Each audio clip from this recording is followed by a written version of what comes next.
আসসালামু আলাইকুম রহমতুল্লাহ আলহামদুলিল্লাহ ওয়াসালাতু ওয়াসসালামু আলা রাসূলিল্লাহ ওয়া বাদ। সম্মানিত দর্শক ও শ্রোতা, নিশ্চয়ই স্ক্রিনে এই নামটি দেখতে পাচ্ছেন, পাওয়ারফুল একটি নাম। এই নামটি পাঠ করলে আল্লাহ সুবহানাহু ওয়া তাআলা আপনাকে কি দান করবেন, আশ্চর্য হয়ে যাবেন ইনশাআল্লাহ। প্রত্যেক ফরজ নামাজের পরে আপনি যদি মাত্র কিছু সংখ্যক বার ইয়া আলিমাল গায়বি, ইয়া আলিমাল গায়বি পাঠ করেন, আল্লাহ পাক আপনাকে কি দান করবেন, আসুন আমরা এই বিষয়টা জেনে নেই। তার আগে ইয়া আলিমু এই নামের কিছু আমল আমরা জেনে নেই। ইয়া আলিমু শব্দের অর্থ হলো হে মহাজ্ঞানী, দ্য অল নোয়িং, যে সব কিছু জানেন। ইনি আল্লাহ পাক রব্বুল আলামিন। অন্যতম সুন্দর একটি নাম হলো ইয়া আলিমু। এই নামের পাওয়ার দেখুন, শরহে আসমাউল হুসনা কিতাবে লেখা আছে, যে ব্যক্তি এই মুবারক নাম ইয়া আলিমু নাম সর্বদা জিকির করবে, তার গুনাহ মাফ হয়, সব জাগতীয় মোহ বিনষ্ট হয়, খোদা প্রদত্ত জ্ঞানে অন্তর পরিপূর্ণ হয়ে অন্তর্চক্ষুর অধিকারী হয়, অর্থাৎ এলমে মারিফতের জ্ঞানের অধিকারী হওয়া যায় ইয়া আলিমু এই নামের পাঠ করলে।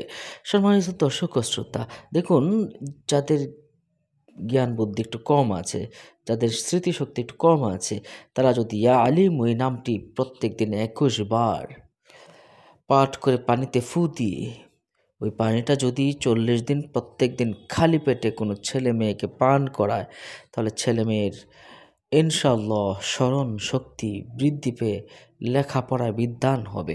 যাদের জ্ঞান বুদ্ধি বা স্মৃতিশক্তি কম, তাদের জন্য পাওয়ারফুল একটি ইসিম হলো ইয়া আলিমু, ইয়া আলিমু। এছাড়াও আমলে কোরআনী কিতাবে একটা আমল রয়েছে আলিমুর শব্দটি যদি সবসময় পাঠ করলে কাশফ বাড়ে, স্মরণ শক্তি বৃদ্ধি পায়, জ্ঞান বুদ্ধি বৃদ্ধি পায়, এলমে মারিফতের অর্জন হয়। শামসুল মারিফ গ্রন্থকার লেখেন, এই পবিত্র নাম ইয়া আলিমু নামটি যদি কোনো ব্যক্তি নিয়মিত পাঠ করে, তার গোপন ভাণ্ডারের দ্বার উন্মুক্ত হয়, আর যা কিছু আল্লাহর কাছে চায় তার তড়িঘড়ি করে খুব দ্রুতই লাভ হয়। সুবহানাল্লাহ, নিয়মিত ইয়া আলিম পাঠ করলে আল্লাহ পাক তাকে খুব দ্রুতই সব কিছু দান করেন।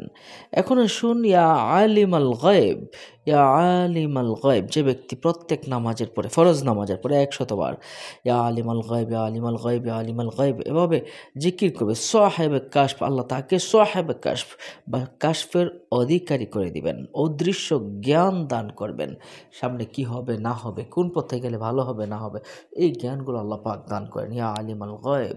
সম্মানিত দর্শক শ্রোতা, আল্লাহ পাকের নামের কি পাওয়ার, কি ফজিলত নিশ্চয়ই আপনারা বুঝতে পারছেন। আল্লাহ সুবহানাহু ওয়া তাআলা আমাদের সঠিকভাবে আমল করার তৌফিক দান করুন, আমিন। আখির দাওয়ানা আলহামদুলিল্লাহি রাব্বিল আলামিন। আসসালামু আলাইকুম রাহমাতুল্লাহ। অন্য মুমিন সবাইকে জানাতে শেয়ার করে দিন। পরবর্তী ভিডিও পেতে সাবস্ক্রাইব করে আমাদের সাথে থাকুন।